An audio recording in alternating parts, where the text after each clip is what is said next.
Greetings once again. Thank you for joining me for another edition of Electric Avenue's YouTube updates. We are on episode number 151 for September 15th, 2023. And hard to believe we're halfway through September. And you know what that means? Holiday season around the corner, lots of crazy releases coming out, big times ahead for the release calendar. So, I got a lot to get to today. I always say I'm going to try and make it brief, and it always ends up being like 40 minutes. So, buckle up. I got a lot of new releases, so I want to cover those. I want to bring up a couple other things going on in the world and updates around the store. Should probably mention, yay, they caught the Brazilian murderer that was on the loose in our county. That was 2 weeks of sort of nail biting, and he probably drove the car within 12 miles of this location, or the van, or 12 miles, 2 miles, excuse me. So it's just very grateful to law enforcement and Yoda the dog. Thank you for apprehending Daniello. All right, number two, on a personal note, I lost a dear colleague-ish friend this week, and same age as me. It was rather sudden, and it's just been very heartbreaking dealing with that loss. So one more sort of unexpected kind of twist in the story of life. And the guy was a brilliant musician, brilliant educator, very, very intelligent, and love how he's bringing so much multiculturalism to the world of classical music. For this local community, it has been an incredible loss, and that will be felt for quite a while. Very unfortunate. So my heart goes out to the family. Anyway, on that note, let's see, new releases. Well, what can I say? Let me get started with the big thing first, and I'll have a couple other thoughts and a recommend at the end today. But my first new release of note is this puppy. This is the new Who's Next box set. This is the massive CD version. Yes, this is the CD version. It's a book, and it is 10 CDs and a Blu-ray. This retails for about $300. And I do not have these on hand unless you've special ordered or pre-ordered one in advance. This is the Super Deluxe Edition. It includes unreleased and rare studio and live material, plus Steven Wilson's Dolby Atmos mix. Disc 1 is Who's Next, the original album remastered. Disc 2 and 3, Pete Townshend's Lifehouse demos. Disc 4, Record Plant New York sessions. Disc 5, Olympic Studios London sessions. Disc 6, Singles and Sessions. Disc 7 and 8, Live at the Young Vic, London, 1971. Disc 9, Live at Civic Auditorium. And Disc 10, those are San Francisco, 1971. Blu-ray, Who's Next, plus 14 bonus tracks in Dolby Atmos. All 132 tracks remastered, 100-page book with rare photos, sleeve notes by Pete Townsend, essays, track-by-track annotations, and a 172-page Lifehouse graphic novel. And there's posters and other such things in there. So yeah, that's the Super Deluxe Edition. Like I said, $300 list. And it's CDs, it's not vinyl. So now the vinyl, when they announced this, it was going to be split up into sort of different series, and I don't know, I ended up not seeing if Lifehouse demos as a complete thing came out on vinyl, but this is the vinyl edition that we have at retail. It's 4 LPs, I believe. Yeah, 8 sides. So record 1 is Who's Next, and then records 2, 3, and 4 are the Live at the Civic Auditorium, San Francisco, 1971. So, yeah, who's next? Big anniversary. That's a big deal. And then there's also a color vinyl edition, which this is not half speed mastered. This is just a color vinyl exclusive to indie. I believe it's to indies. I don't know. I'm not 100% sure why they did that, except it was just another way to commemorate. There is a half speed master edition supposedly on the way, but we haven't gotten them yet. Um, been having more problems with shipping of new releases as of late. It seems like most of them are universal titles, and I have a feeling that has something to do with the moving of a warehouse in England or Europe, and so certain things are just getting like slowed down or whatever, but they do eventually show up. We had that issue with, I believe, this album, which is finally showing up more. REM's Reveal, one of my favorite later albums of theirs, has The Lifting, I've Been High, All the Way to Reno. Very good summery kind of REM record. If you like Automatic for the People, it's sort of in that vein. All right, more new releases for this week. New album from The Record Company. It's called The Fourth Album.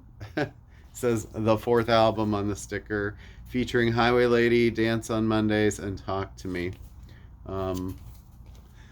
I think this might be a shift in label too. I'm not sure. It looks like they may have changed record labels, so I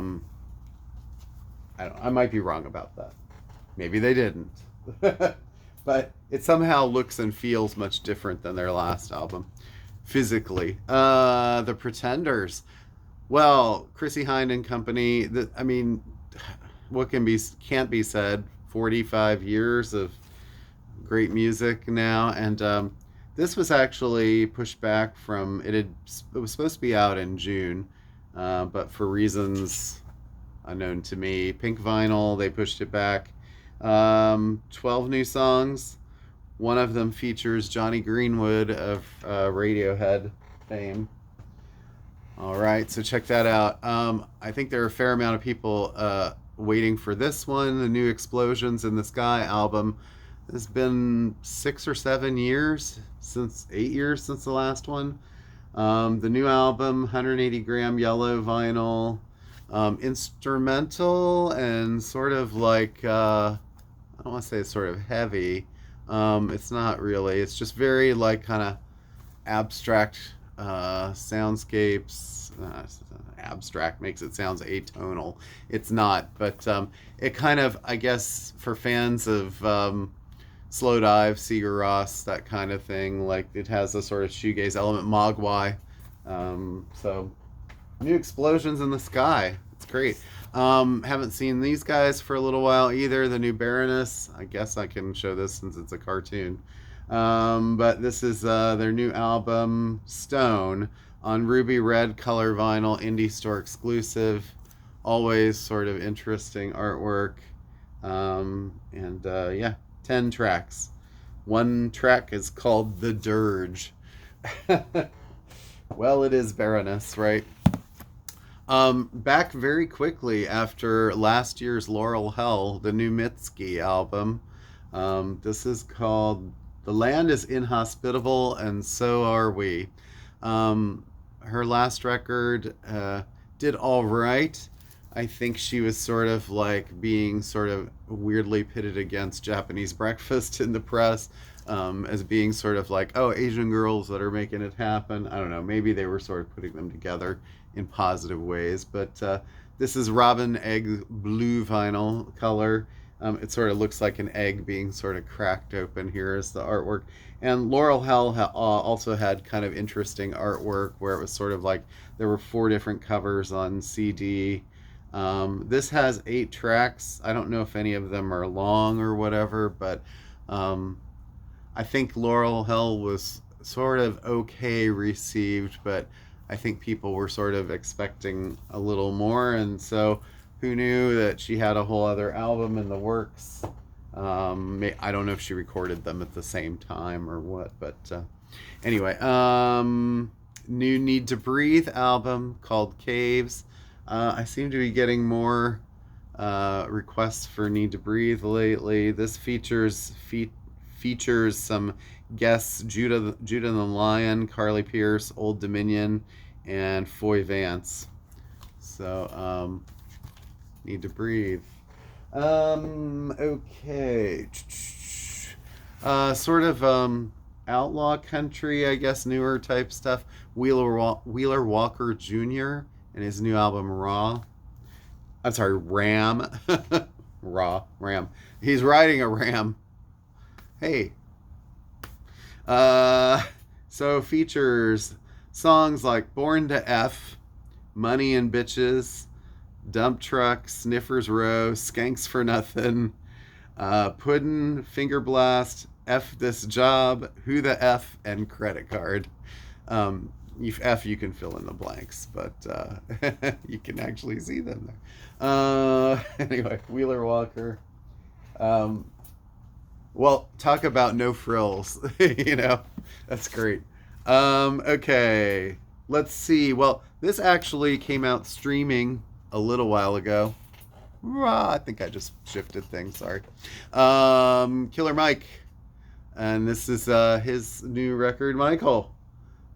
So if you're into Killer Mike, it's been a little while since he had something out. Yeah. CeeLo's on the first track. I don't know how some people feel about that. Jagged Edge, Ty Dolla Sign. Don't get me wrong, I think CeeLo has a great voice, but Killer Mike. Michael. I love that picture. It's like he's so angelic looking. All right, so oh wait, I should probably do this before I get into this. Excuse me. I'm a little discombobulated today. And what year is it that I'm still using that word?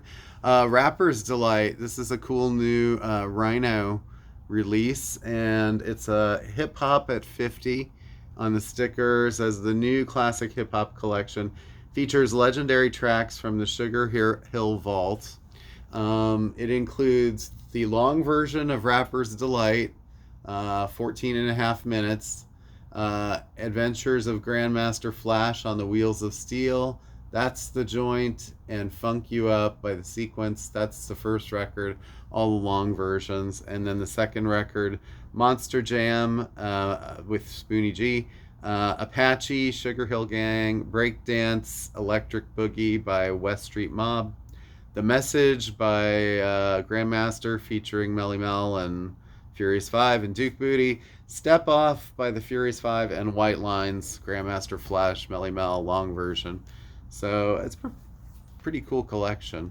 This is limited iced orange color vinyl. So, boy, they're really getting like fancy with these colors. It's almost like they're trying to get you to feel like you need to eat them or something. A new jazz release this week. An actual new album. Joshua Redman, and this is his new album, Where We Are, featuring Gabriel Cavazza as the vocalist on here. And this is on Blue Note Records. And the songs are, all seeming to be sort of cover songs and songs about cities, places. It's called Where Are We? After Minneapolis, Streets of Philadelphia, Chicago Blues, Baltimore, By the Time I Get to Phoenix, Do You Know What It Means to Miss New Orleans, Manhattan, My Heart in San Francisco, That's New England, Alabama, and Stars Fell on Alabama, and Where Are You? And has also Nicholas Payton, Kurt Rosenwinkel, Brian Blade, Joshua. Okay, there are some Blue Note reissues to speak of this week. Jimmy Smith and Midnight Special. This is a pretty famous, pretty popular Jimmy Smith record, and this features Stanley Turrentine on sax, Kenny Burrell on guitar, and Donald Bailey on drums. Yeah.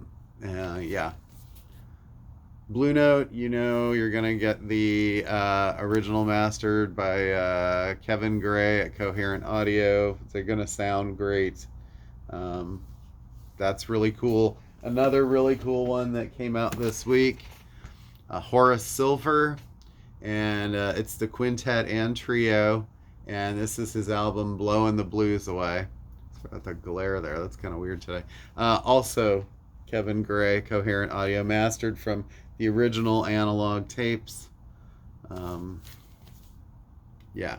So there's your Blue Note helping for the week. Let's see. Acoustic sounds, Verve Acoustic Sounds. There are a couple of releases of note. Roy Haynes Quartet. This features Roland Kirk, Henry Grimes, and Tommy Flanagan, called Out of the Afternoon. See if you can see that picture there. It's sort of from the Impulse catalog.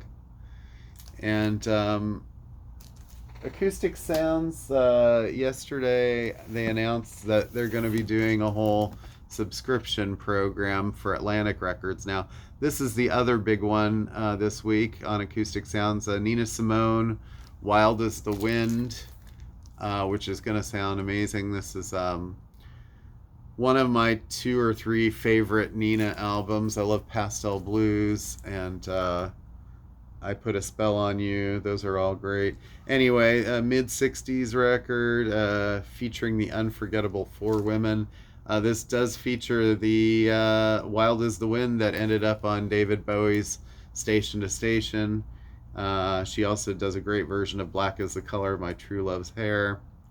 Lilac Wine is a great song. Anyway, Nina Simone. Yeah, so the new Acoustic Sounds series is Atlantic Records. They're doing 75 albums.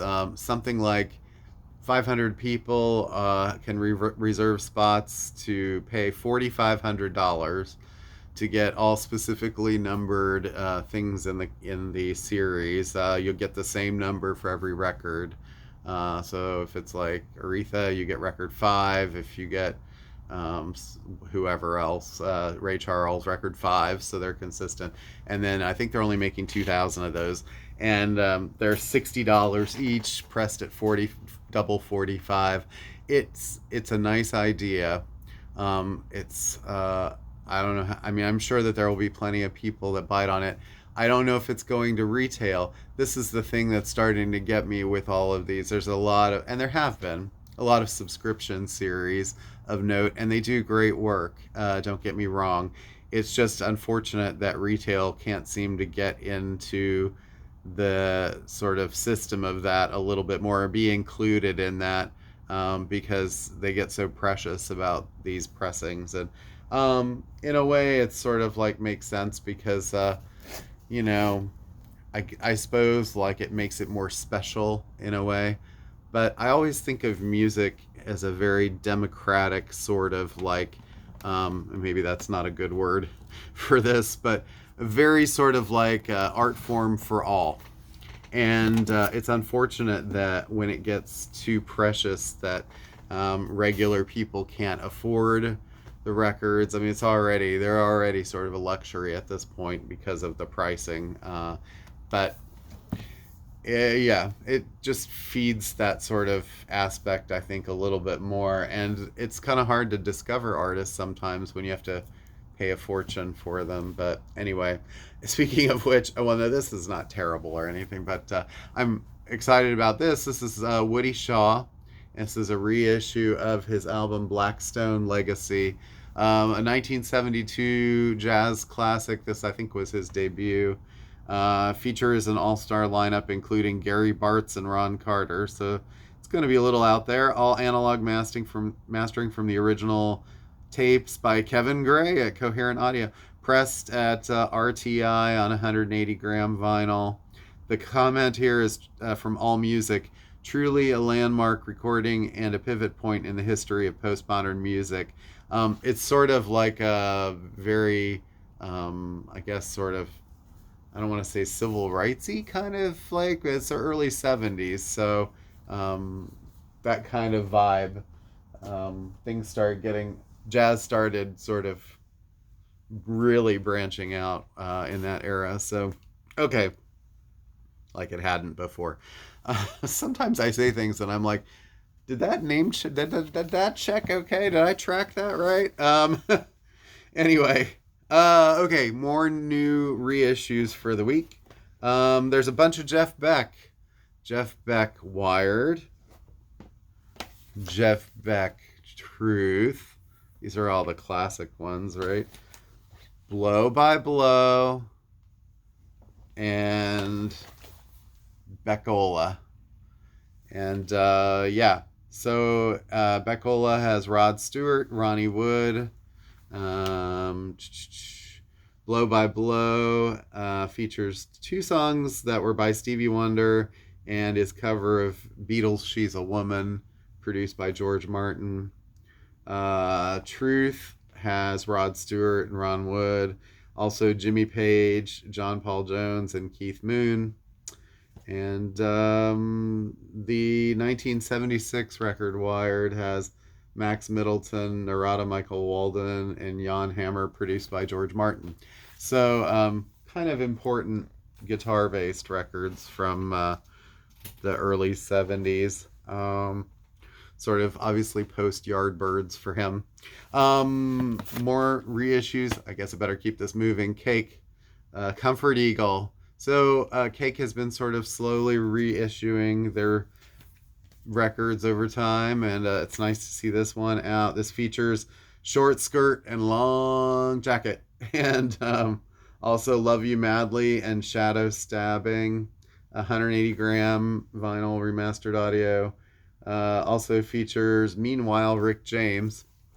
All right, and another reissue, Goo Goo Dolls, Dizzy Up the Girl. Hard to believe this is 25 years, don't you think?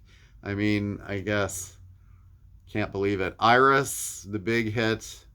And I don't want the world. Okay, sorry, I just went into the zone. Slide, Dizzy, Black Balloon, and Broadway, pressed on metallic silver vinyl. I felt like this was the album that just kept giving and giving and giving. You know, they were sort of popular before this, but after this, they were just absolutely massive, and then they were never this big again. So maybe that was sort of enough for them, really. But I don't know. I'm not really sure why it didn't sustain, except I think people were kind of like ready to sort of move on from what the 90s sounded like in a way. Foreigner Records, well, it's not like you haven't seen this album a million times, but this is also it's like a brand new reissue of it. I don't know if this is pressed on color vinyl. I thought it was, but it doesn't say anything on the sticker. So I guess it'll be a surprise to whoever gets that. Let's see, another reissue, 90s, Willie Nelson, Milk Cow Blues. This is the first time on vinyl, remastered from analog tapes on a 2LP black vinyl. Features guest appearances from Dr. John, Keb Mo, Johnny Lang, Susan Tedeschi, B.B. King, and Kenny Wayne Shepherd. So it's kind of his bluesy milk cow blues. There have been a bunch of Willie 90s records coming out recently. Teatro is probably the one that I would focus on the most. It's the one he did with Daniel Lanois, and at that time Daniel was working a lot with Emmylou Harris, and so he kind of brings that very chimey, echoey guitar sound to stuff, but it suits Willie's voice very well. Let's see, that was a side note. Slade, couple of Slade reissues this week. Alive at Reading. This is on a really cool kind of splattery orange and black vinyl, and then Ambrose Slade Beginnings, and that one has a really cool red and yellow swirl kind of sunburst looking pattern. This was their debut. It says the vinyl is transparent too. Let's see, and this one live versions of Come On Feel the Noise, Mama We're All Crazy Now, basically every song that ended up being a hit for Quiet Riot later on. um, all right, and then also in the sort of like I suppose legend category, we have Head Cat, which is a sort of a offshoot of Motorhead because Lemmy is in this. Also, a Slim Jim Phantom, I believe. Yeah, Stray Cats, and then rockabilly guitar legend Danny Harvey. So it's a little bit more rockabilly leaning, but Walk the Walk, Talk the Talk. This is their second studio album on black and white vinyl, and Live in Berlin is also being reissued, and this is a double and a previously unreleased concert on limited edition colored vinyl. Yeah, Headcat, couple of releases there. Told you guys, there's like a lot. September is like almost overwhelming, and there's so much more still to come. And you better buy some of this, or I won't be able to order it. So, Bill Evans. This is a new Bill Evans reissue. It's not the one that people were sort of waiting for the OJC of Sunday at the Village Vanguard, but this one is Elemental put this out. From left to right, it's Bill Evans playing Fender Rhodes and Steinway at the same time. Orchestra arranged by Michael Leonard. And it says on From Left to Right, he plays both Fender and acoustic simultaneously in real time, trading off themes and improvisations with impeccable taste and unique talent. This was released on MGM in 1971. Yeah, features What Are You Doing the Rest of Your Life? There you go. Bill Evans is like perennial seller here. I think he was always famous and popular. I'm going to say something kind of silly again.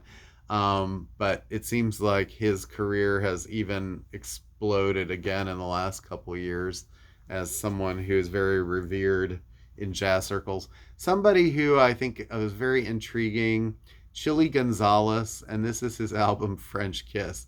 I love how he's in bed with a baguette that's sort of upright with Notre Dame burning in the background. This is sort of Chili's typical sense of humor. Um, but anyway, he's Canadian, I believe, French Canadian, and he worked a lot with Feist on some of her records. But he's basically a instrumental pianist who has a really beautiful sense of kind of like his mix of chord textures and is very light generally, but kind of romantic. And this actually features a few French vocalists, and there's a track called Richard et Moi that features Richard Clayderman, who was also, I don't know if he's still alive, is also a kind of a grand pianist. Anyway, so that being said, oh, and then CDs. So there's a lot of CDs I got to flash up here too. Beck Bogart and I always mess this up. Appice.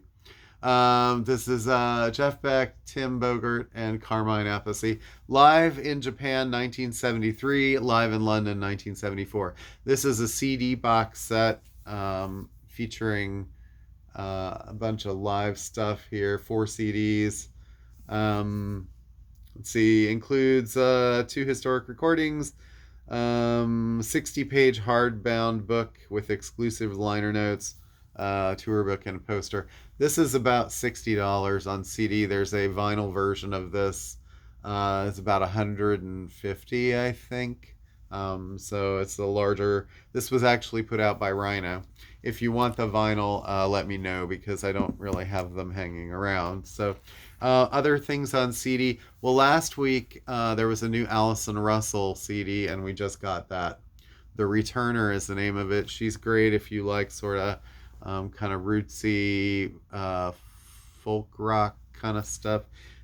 She also plays the clarinet, so it's interesting when she'll She's got all this very soulful vocal, and then she'll grab her clarinet and start playing. So, oh, there's the 2 CD version of The Who. Um, what they did was they put Who's Next on disc 1, and then they put the Lifehouse demos, singles, and sessions, and some live stuff on on a record or disc 2. Sort of a hodgepodge of stuff there. If you don't want to pay $300 for the big box set, Steve Hackett. This is Foxtrot at 50, and Hackett highlights Live in Brighton. I like that cover. This is the 50th anniversary, mixed by Chris Lord-Alge in 5.1 surround. Includes bonus behind the scenes interviews. I think there might be a vinyl for that too, but we don't usually carry those because those are really expensive imports also, unless you want to order them. New Corinne Bailey Rae. Her album is called Black Rainbows. And I think that there's a vinyl for this as well, but haven't seen it come in yet. There is a new Willie Nelson release this week called Bluegrass. The vinyl is not out yet, but this is Willie's first bluegrass album at age, 90? Basically, they're bluegrass versions of some of his songs and then other things, but Bloody Mary Morning is on here, Man with the Blues, and On the Road Again as a bluegrass version. It was fairly close to bluegrass to begin with, but let's see, Carly Simon and Jack Holzman's story.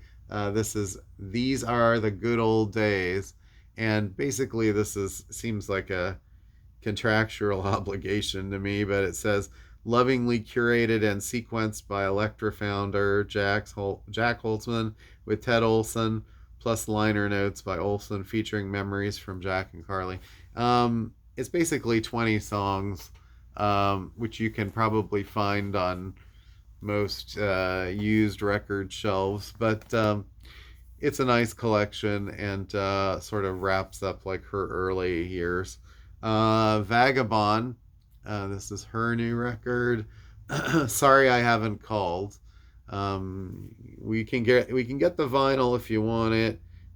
She's sort of outspoken, I would say. I don't know exactly what category I put her in, but she kind of sort of crosses boundaries. But the first song is called Can I Talk My Shit, and the last song is called Anti-F. She's also got songs called Autobahn. I don't know if that's a Kraftwerk cover. And Do Your Worst, and Made Out with Your Best Friend. So you might want to check out Vagabond. There's a new Brian Setzer record. There he is, sort of shirtless with tats all over his back. I mean, Brian, you're looking good for an old man. The Devil Always Collects. And it's got this big devil tattoo on his back. The King of Rockabilly is what this says. Poster included. 11 tracks on Surf Dog Records. I don't know. I'm sure this will be out on vinyl if it hasn't been pressed already or is on the way. 30 Seconds to Mars, Jared Leto's band continues. I think it's actually just Jared right now. Can I say just Jared? That sounds a little like referencing something else. It's called It's the End of the World, but It's a Beautiful Day. Well, that sounds like a complete mantra for a Hollywood actor.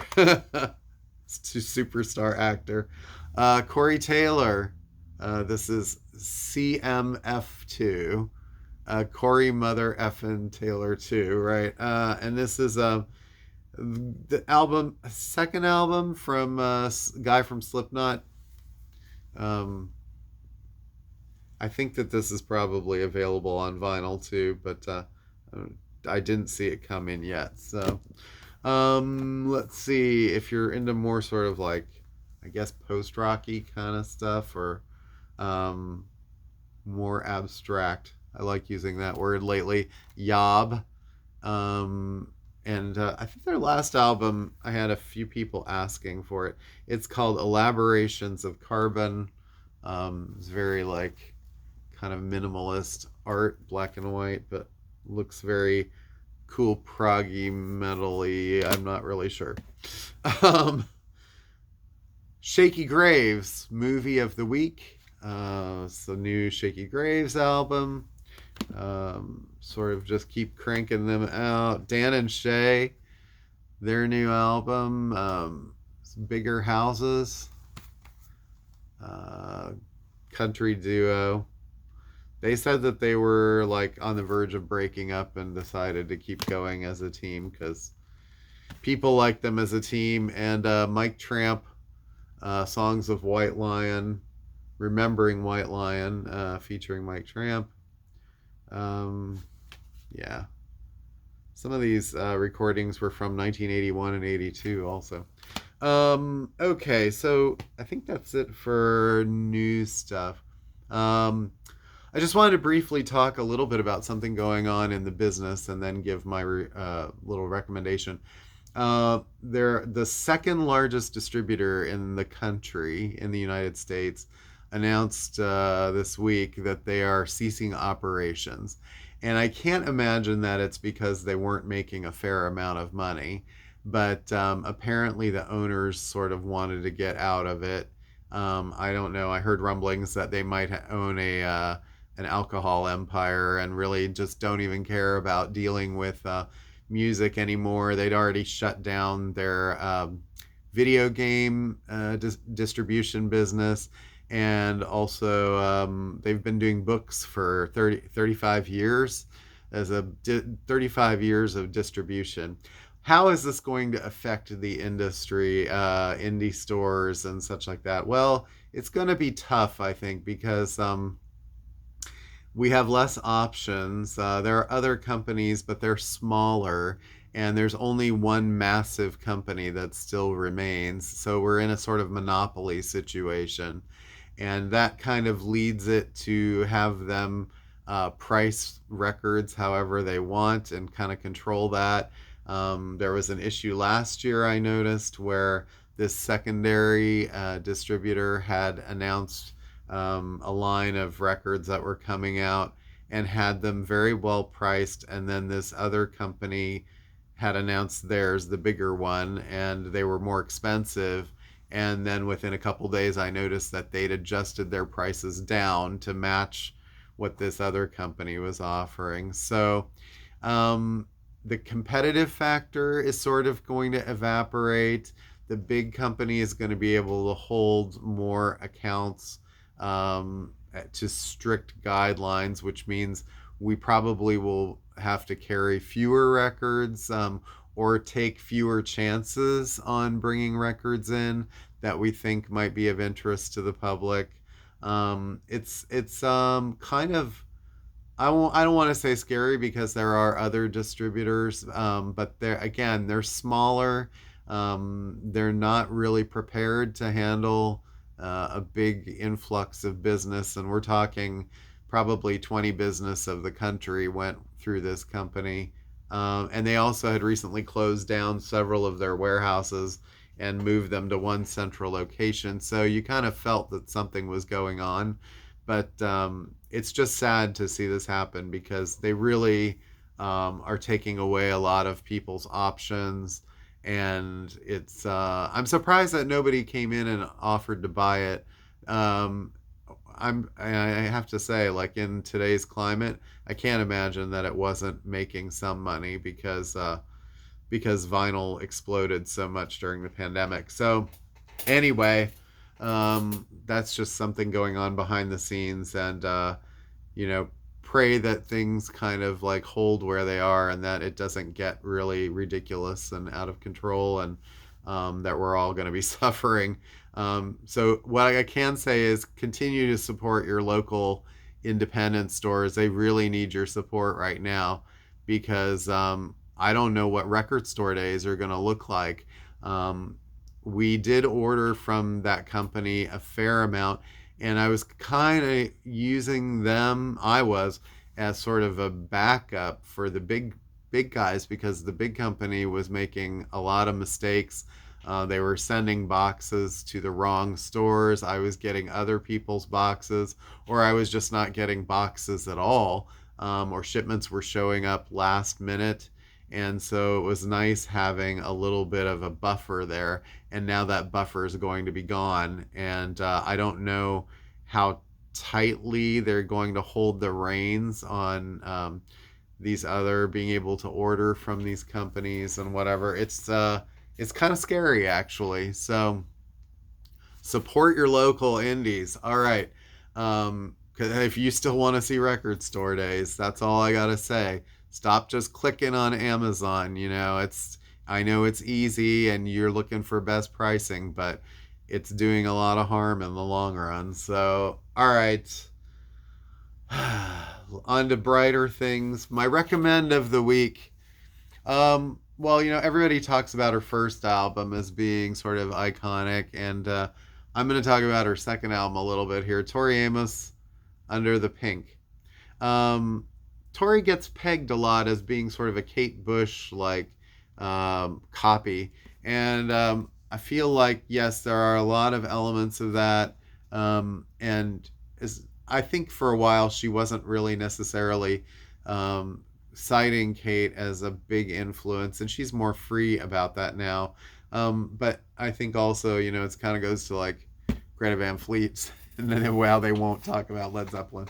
But basically, I think that she made such a breakthrough with Little Earthquakes. It was a different sound in the '90s for a woman to just be playing the piano and singing a kind of solo a lot of the time, or with some rock guitars. And there weren't too many other people doing that at that point. She brought a slightly more American sort of sensibility to it than what Kate Bush did. Her vocals tended to be a little more like rocky and sort of like not as sort of like refined, I guess, as Kate's in a way. Well, certainly she wasn't a soprano like Kate, but they had a sort of more of an edge to them. But anyway, Little Earthquakes was a great album, but Under the Pink was a great, great follow up. And I love the cover art because I think it sort of describes the sound of the music. This girl in white standing in the middle of what looks like broken glass everywhere. Um, which it probably was.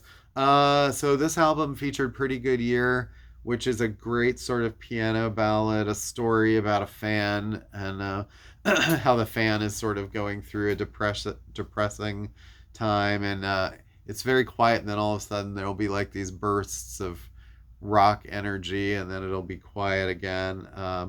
God was the single, and it didn't really get played as much as it probably should have, because songs about religious figures tend to not go over well necessarily on radio all the time. XTC could get Dear God played like a lot on college radio, but it didn't really fly at like mainstream radio. And this sort of also is like questioning sort of God's allowing bad things to happen. Bells for Her was an interesting song. It was sort of like built off of pianos that were, or piano that was specifically out of tune, and it was sort of meant to be, and it's kind of a very haunting little piece. Past the Mission was her song with Trent Reznor in the background. She was a huge Nine Inch Nails fan and had referenced them in her song on the previous record, Precious Things. Baker Baker's the piano ballad, and The Wrong Band, sort of like kind of a funny little brass band kind of songs. Those are sort of typical like Tori kind of character songs. And the second half of this album, I think, gets a little more like abstract in a way. The Waitress is kind of an angry song. Again, it's sort of got quiet elements, and then she comes out yelling, "I believe in peace, bitch," over and over. Cornflake Girl was another single from this, probably more easy to push at radio than God was. But Icicle is kind of a piano ballad again, just her and piano, and it's the song I think has the feel of like a very cold, icy sort of situation, and it's a very kind of sexual song.